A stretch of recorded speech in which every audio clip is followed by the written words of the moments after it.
Non-toxic oil painting. Is it even possible? I am here to tell you that it is.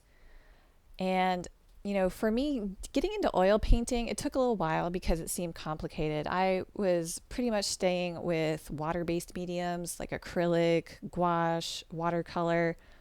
But I was curious about oil painting, so I ended up signing up for an oil painting 101 class. And really not understanding the terminology without knowing what I was doing, I just bought what the instructor recommended. And on the list of supplies, there was something called solvent and something called medium.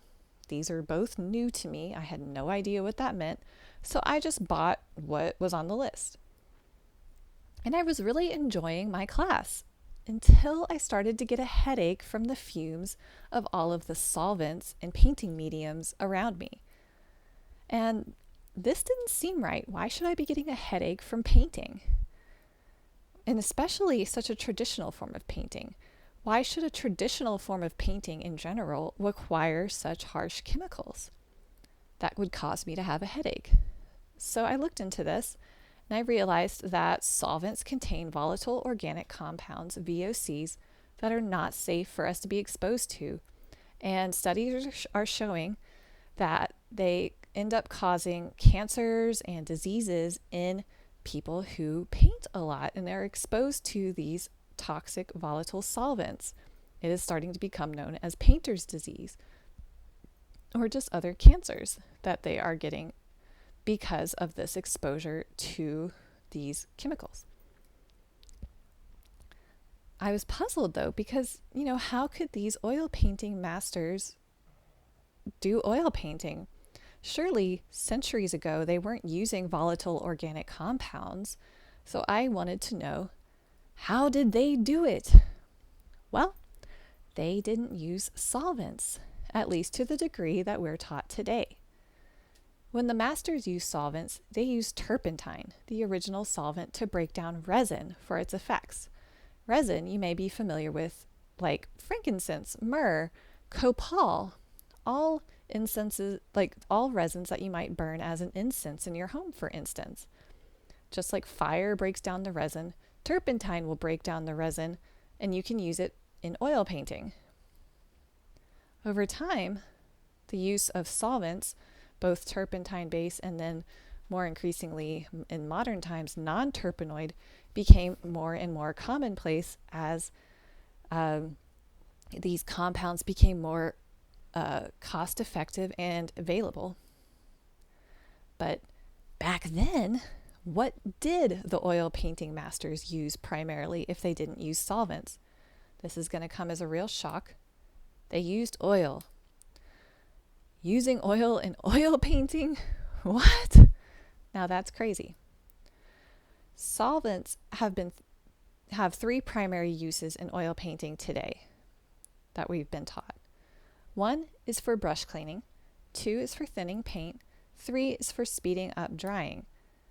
And so then how do you remove solvents from those processes? From brush cleaning, instead you can use vegetable oil. Oil actually attracts oil. They use oil to clean up oil spills. Oil has been used in skincare for millennia. You can use vegetable oil then. You can use rags. You can use non-toxic brush cleaners. And you can also use soap. Personally, I like to save textiles that are no longer fit to wear to use as rags. It feels less wasteful to me than using paper towels or brand new rags that I'm just going to destroy anyway.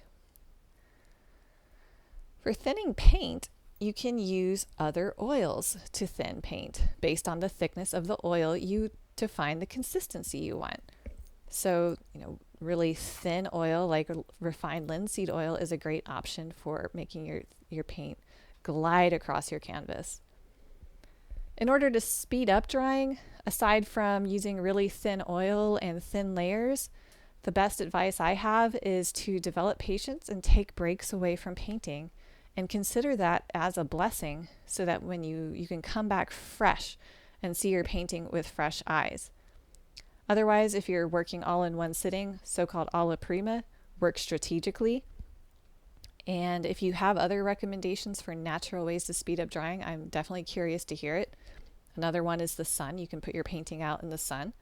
Just be aware that things might fall on it because it's out in the open. Maybe that's an effect that you like on your painting.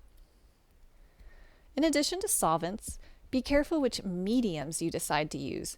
Mediums often can contain toxic chemicals as well. And if you're like me, when I started oil painting and didn't know what mediums are what you add to your oil paints to give them a different texture or to thin them out or whatever you want, whatever effect that you want. Many mediums, such as liquid, have toxic chemicals, so be careful. In addition, there's nothing worse than getting rid of chemicals and solvents from your entire painting process only to realize that your paint has solvents in it. So consider the brand and grade of the oil paint that you use. Lower grade paints often have solvents as thinning and fast drying agents. I ran into that problem myself when I got solvents out of my painting process, but I was still smelling that chemical smell. I realized that the paint I had bought had solvents in them. So until I could use all of that paint, I continued to paint outside just to make sure that that off-gassing had some place to go and was not trapped in my home. So, if you want to use up your solvent, if you decide, you should paint outside and make sure you have good ventilation, is what I'm going to say. However, you could also consider giving away your solvents to a Buy Nothing group or to a art community or school or that kind of thing as well. Anyway, for more detail, this was just a high-level overview. I would recommend checking out this book, The New Oil Painting by Kimberly Brooks.